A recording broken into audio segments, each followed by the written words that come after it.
Welcome to our Saturday, February 3rd NBA Best Bet. So we'll be taking a look at all 6 NBA games we have coming up for this Saturday, looking at the spreads and the over-unders, and just basically focusing on the betting portion for each of these games. There's only 6 of them, so let's start running through them. Hit that like button and subscribe, and let's get started. So kicking things off on Saturday, February 3rd at 6 p.m., we have the 19-28 Brooklyn Nets, just having a really bad year. Definitely did not pick off where they left off last season, and they will be playing the Philadelphia 76ers. So they're sitting at 30-17. Looking at these two teams here, you have Philadelphia coming in. They are 4.5-point favorites, and the over-under as of right now is 230.5. The Nets, like I mentioned, having a really rough season. They're sitting 11th place in the Eastern Conference, and the 76ers are coming in. They're sitting at 5th place. So the 76ers still have something to play for.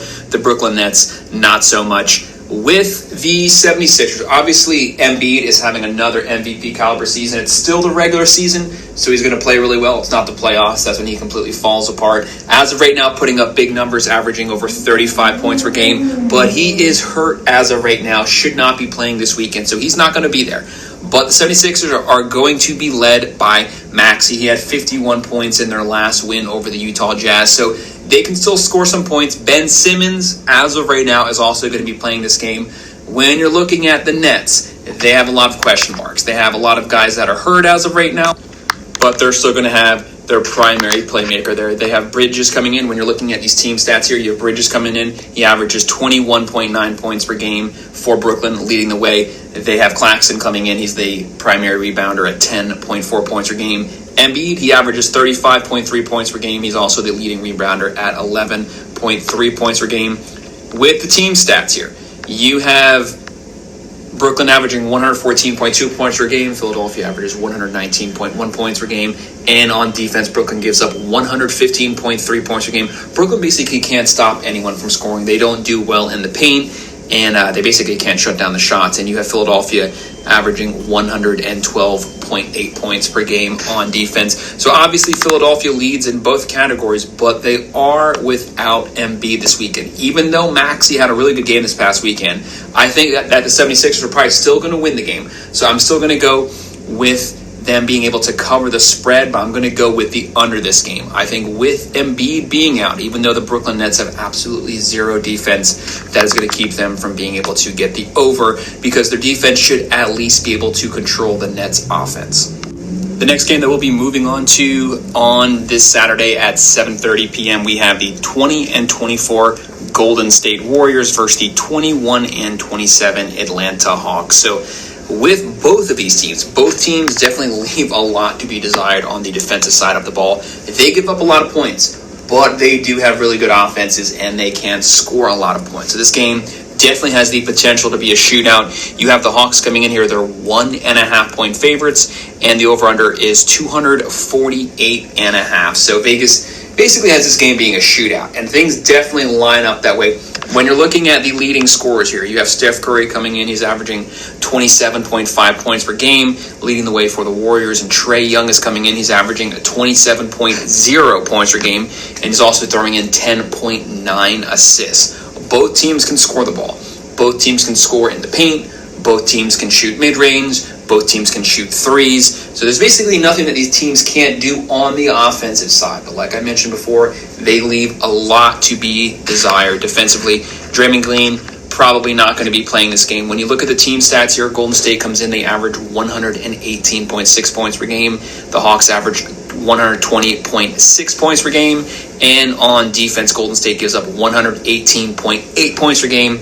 And Atlanta gives up a whopping 123.3 points per game. So Atlanta, basically, they're not going to be able to stop anyone. They're going to give up points. There will be opportunities for Golden State to score, but obviously Atlanta is the favorite. They are at home. But I'm actually going to go with the plus 1.5. I have Golden State getting the win here, and I will be going with the over in this game. As I mentioned, I think this game definitely has the potential and that it will be a shootout. The next game that we'll be looking at also on Saturday at 8 p.m., we have the 28-19 Sacramento Kings versus the 23-26 Chicago Bulls. The Bulls are going to be at home. They are 1.5-point favorites, and the over-under is 228.5. When you're looking at the team stats here, obviously you have Fox coming in, leading the way for the Kings. He's averaging 27.2 points per game.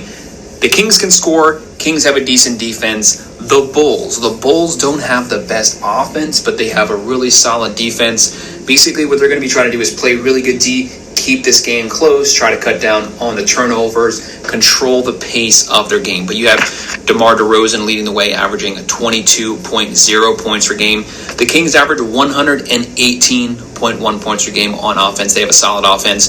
Bulls leave a little bit to be desired there. They average 111.0 on defense. The Kings give up 117.4 points per game. So there is the potential for there to be opportunities for the Bulls to be able to score.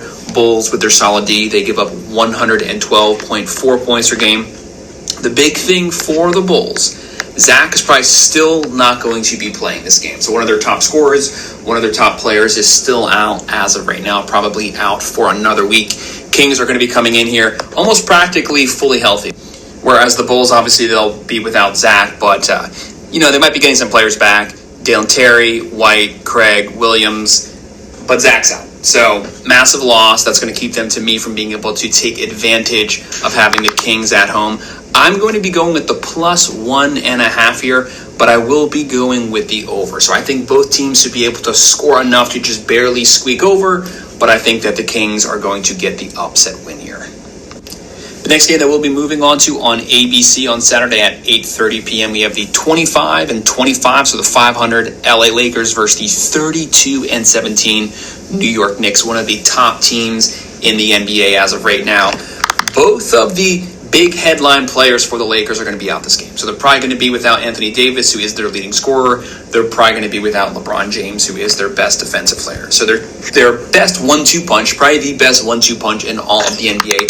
Both of those guys are going to be gone. Even with those guys, the Lakers, they're not very good this year. Completely outclassed by the Knicks. The Knicks are 18-5 at home this year.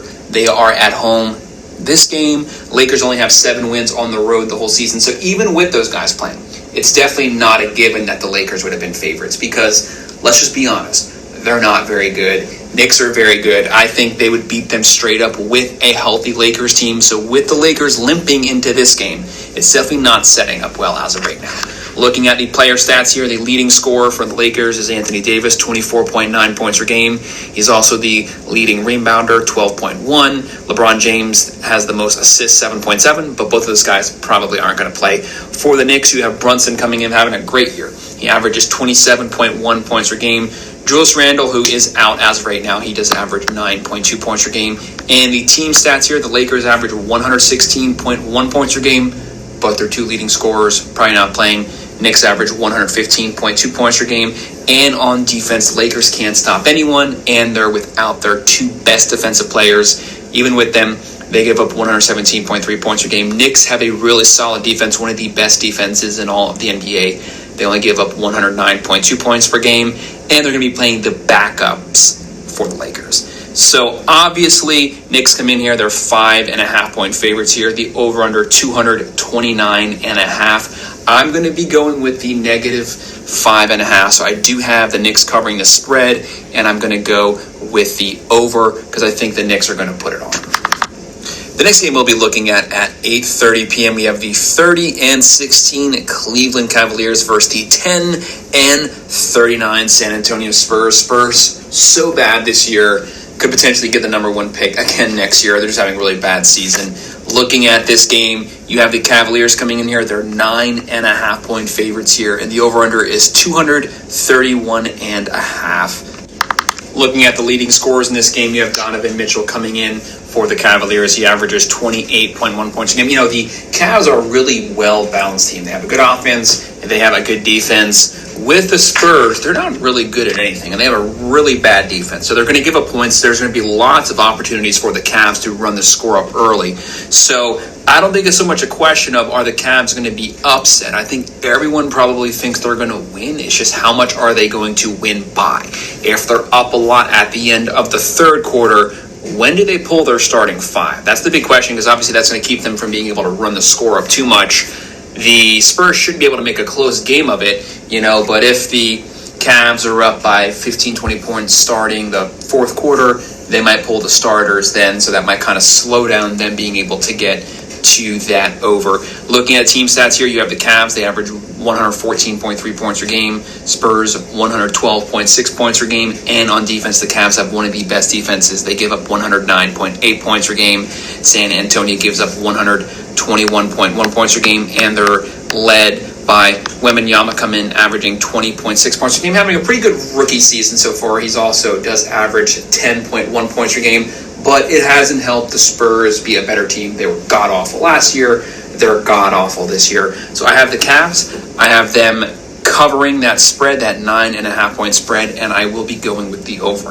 I think they'll cover it just barely on that over. And the final game that we're going to be taking a look at is also at 8:30 on Saturday. We have the 32-16 Milwaukee Bucks sitting in second place in the East, and the 26-22 Dallas Mavericks, who are in 8th place in the West. You have the Bucks coming in here; they're 3.5-point favorites, and the over/under is 251.5. This is going to be the game of the weekend. If the Lakers were fully healthy, if they had LeBron James, if they had Anthony Davis, that would have been the game of the weekend where they play the Knicks. But the Lakers aren't healthy, so the Knicks are going to curb stomp them. So this is the game of the weekend. You have two of the best players, two of the best scorers in all of basketball, Giannis versus Luka. So this is going to be the game to watch. This is going to be a really fun game. And Vegas basically has it also being a shootout. Looking at these guys' numbers, they're basically video game stats. You have Giannis putting up 30.9 points per game, also 11.6 rebounds per game, 6.1 assists per game. Crazy numbers. Luka, he's averaging 34.7 points per game. He's averaging 8.6 rebounds per game, 9.6 assists per game. He leads his team in all three of those categories. Kyrie Irving is not on the injury list as of right now. So far he's going to be playing in this game. If he does play, if he plays a lot of minutes, that should give the Mavs a little bit of a boost. The Bucks come in here, they average 123.9 points per game. Dallas 118.3 points per game. Both teams can score. And on defense, the Bucks gave up 119.9 points per game. Dallas 118.6 points per game. If they have Irving, there's definitely the potential that the Mavs can turn this game into a shootout, thus getting the over. If Irving doesn't play, if he plays but he only plays 10, 15 minutes because he's a little banged up and they want to keep him healthy, that's going to keep the Mavs from being able to cover and basically get the over. So as of right now, there's a massive variable there that we don't know what the status is for Kyrie Irving. We don't fully know if he's playing. We don't fully know how many minutes he's going to play. Because of that, I'm going to go with the Bucks covering the spread, but I'm going to go with the under. I don't know that the Mavs will be able to score enough points if they will be fully healthy to be able to match pace with the Bucks long enough to be able to get the over. So like I said, I'll be going with the under in this game as of right now, barring any new news coming out about Kyrie Irving. So that's my breakdown of the best bets for Saturday, February 3rd. Hit that like button and subscribe. If you have any comments, drop them below and I'll make sure to respond.